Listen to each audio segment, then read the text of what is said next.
The American Centrist. Introduction. Politics ought to be the part-time profession of every citizen who would protect the rights and privileges of free people and who would preserve what is good and fruitful in our national heritage.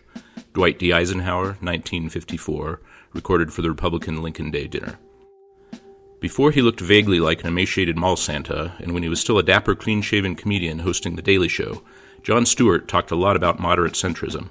In one instance, he was opining the lack of enthusiasm for engagement in politics by moderates, and he shouted at his audience with fiery vitriol, "People, take to the streets and scream, 'Be reasonable!'"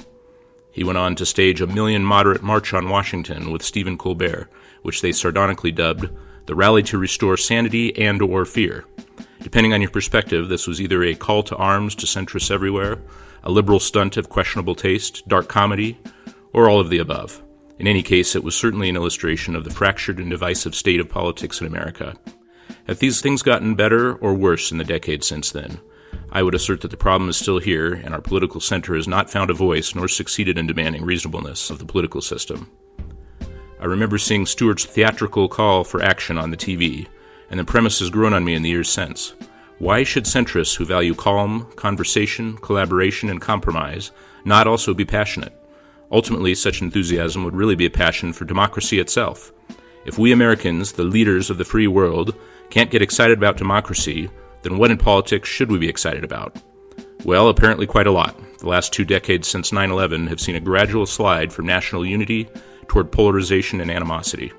Roe v. Wade and Dobbs, the Second Amendment, gun rights and school shootings, deprivation and deprivation, discrimination, suffocation, dehumanization, immigration, invasion, escalation, annexation, colonization, conception, abortion, condemnation, restriction, regulation, addiction, allegation, insurrection, assassination, medication, obfuscation, speculation, deception, recession, taxation, sequestration, socialization, mediatization, cancellation, depression, demoralization, infection, misinformation, politicization, inoculation, inflation, marginalization, sexualization, emasculation, population, globalization, corporatization, privatization, consumption, legalization, radicalization, defamation, intimidation, capitulation, and liberation. Depending on your viewpoint, you may have read that list of words with varied reactions. What sprang to mind when you read the word invasion? The invasion of Ukraine by Russia? Or perhaps of Israel by Hamas? Or maybe of Gaza by Israel? Or was it tied to immigration? I would guess that few readers thought, this jerk is trying to be tricky. This is the problem. Our minds have been trained to choose a side rather than to think critically about a political issue and to apply reason to develop an opinion. So what do we do about this? This manifesto is one proposal.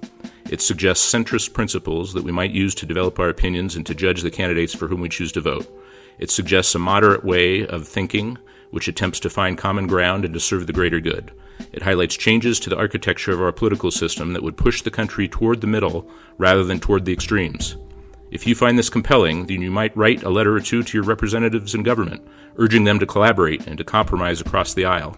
After all, in the view of the centrists, there is no aisle. Citations can be found in the written version of The American Centrist, available to Amazon in ebook or print form, or from your bookseller via Ingram Spark. Up next, On Human Nature.